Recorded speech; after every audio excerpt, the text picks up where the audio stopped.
When I was a young lad, I painted Westrunton Cliffs using watercolour. This was a gift to my ma. This was a special place and we've had many happy moments there. So I'm going to recreate that on this 18 by 24 inch canvas using oil paints. But first, I'm prepping and priming the canvas with some acrylic colour. This will give us a little bit of a key and a little bit of an undertone to the completed picture. Once the undercoat is dry, all I'm going to do is to hit the sky with a little bit of light bluey grey colour. This is just mixed up with some blue, burnt umber, a little bit of red and a lot of white and linseed oil. Once that's on, I'm going to take a lint-free tissue and just remove some areas of the sky where I want some big, heavy, stormy clouds to be. I want a big dramatic sky. I'm going to use a fan brush to sculpt in some clouds. I'm going to use a little bit of a pale grey colour just for the shadow work in the clouds.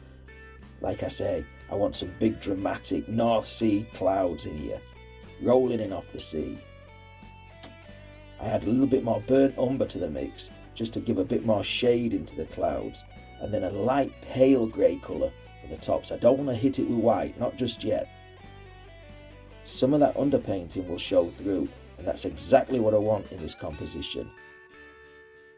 It's time to blend these cloudy colours together, so I'm using a very soft, delicate blender brush. I'm going to take the darks into the lights and tease the colours together. Some of that underpainting will show through, which is great. I've added a little bit of darkness to the clouds as well, just for some deep shadows. And now it's time to work on the cliffs. These are made of sand, so they're very delicate. Using a mixture of yellow ochre, bit of burnt umber, lots of white, a little bit of pale yellow sometimes. Remember, the cliffs are going to get darker and a little bit more detailed as they come towards us in the foreground. From the position where, as the viewer, we're stood actually on these cliff tops looking down into the ocean below. Using a fan brush, I'm going to throw in all the different colours of the sea.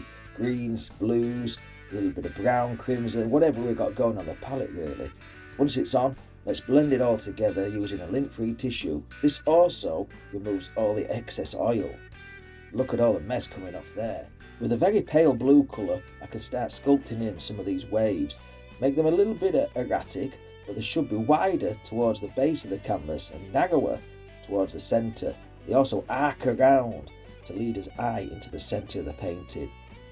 I can also start sculpting in a few individual little surfs and breaks, white horses I think we called them. Now here's a great tip to get some hidden detail and some sparkles onto the water. Use a very thinned out white paint. Just flick it off the palette knife using a fan brush and just blend that into the composition. I'm painting some wooden groins out here. This is to stop the sand from washing away. I used to climb on these as a kid and jump into the sea. Oh, happy days. And some seagulls. It wouldn't be a coastal scene without some seagulls. These are silhouetted, so it's a dark grey colour that I'm using. In the world. If you know where this is, please let me know down in the comments. But if you've enjoyed this one, please like the video, subscribe, and until next time, take care of yourselves, stay safe, happy days.